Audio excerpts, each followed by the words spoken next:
But it's never too late for good instruction, and I believe that Isaac, in blessing, he said, God Almighty bless you and make you, in verse 3, fruitful and multiply, you may become a company of many people.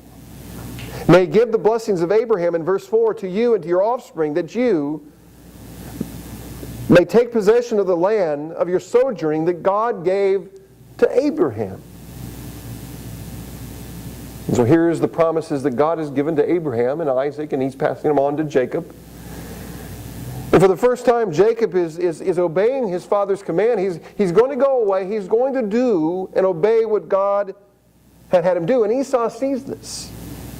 Esau sees this venture, this journey that Jacob is on, and he questions in himself, and how am I going either to get back at my dad or please my dad?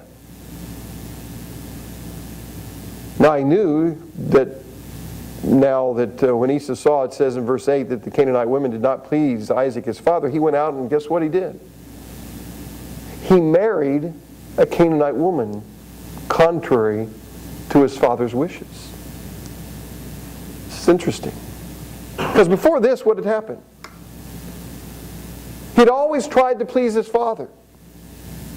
He'd always tried to do what his father wanted him to do, and whatever his father said, he would do it. Except here, he's going contrary to his father's wishes. You can get in trouble in pleasing certain people. You also can get in trouble in not pleasing certain people. See, the problem is in our lives, and it says here, and it shows kind of an illustration here, that who we please is very important. We know in the family of Rebekah and Isaac, their family was split.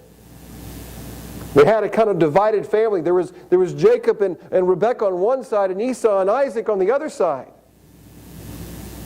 And while they were looking at this, and while they were dealing with family difficulties, it became a problem, so much so that now Jacob is having to leave the family to go find a wife, and Esau is disobeying the father whom he really, really wanted to please before. Jacob had always wanted to please his mother. Now he's pleasing his father. Now I want you to think about who you please. I think this is just an example of someone becoming upset with someone and then deciding not to please that person all of a sudden. Esau is just saying, listen, I don't care anymore. I really don't care anymore about what my father says. Are there people in your life that you don't care anymore what they say? You should pause there. You don't care what your dad says. You don't care what your mother says. Even if you're married, you're out of the house. All of us are out of the house. I remember in my life that one of the things that I had always done was please my dad. My dad told me to go to college. I went to college. My dad told me to go to grad school. I went to grad school. First thing I did that didn't please my parents was when God called me on staff of Campus Crusade for Christ. My mom and dad were greatly displeased because they didn't want me raising my financial support. They thought that my education would get me ahead in life, and that's what they wanted. They wanted earthly success for me. But I told my dad that I had to please God. And I used the example of Moses when he was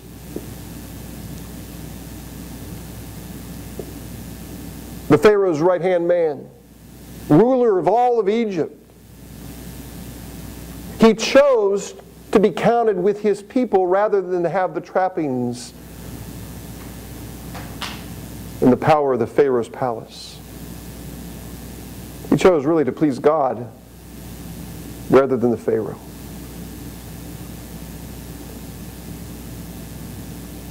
How many people today would you say please God more than they please the people in their families? We see here, Esau basically says, I don't care what my dad says anymore. I'm just going to do what I'm going to please myself. I am going to become a man of self-effort. Now, that is always wrong.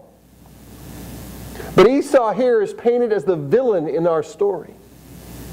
In the text we're looking at today and seeing how God is working in every single event in our lives, He's the villain. And in some ways we cheer when the villain, guess what? When the villain gets what they deserve. Right? When you watch a story, are you happy when the bad guy gets killed? Are you happy when the bad guy gets thrown into jail and the good guy with the white hat rides off into the sunset, having the girl under his arm, or having the reward of gold, or whatever it is? We like that in the movies we watch. We like all those problems being solved. But life isn't that way. God doesn't guarantee you a pot of gold. He didn't guarantee anything, except that He does guarantee here that Jacob is going to take possession, because God is going to bless him, of a land that God gave to Abraham. You see, Jacob's our hero.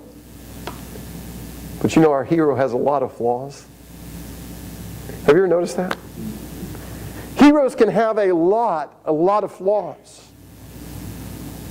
And Jacob here is kind of one of those heroes that we're going to find out that doesn't always do the thing. He doesn't always please the God whom he serves. But he's still the hero. And what this shows us in all this first section of chapter 28 of Genesis is that self-effort or our works do not gain us approval by God. Whether it is Jacob, who is also a man in some ways of self-effort, or his brother Esau, who has now committed himself to displeasing his father, disobeying what his father would like, or what he eventually told Jacob. Esau said, well, I'm just going to do what is opposite. Esau is not blessed because of his badness, and Jacob is not blessed because of his goodness. Jacob is only blessed because of the grace and mercy of God. Jacob is only chosen over Esau because of the grace and mercy of God, not because Jacob is a better person than Esau, but God chose to have mercy on Jacob. You see, the right person to always seek approval from is God. And so in our journey, we see God working behind the scenes.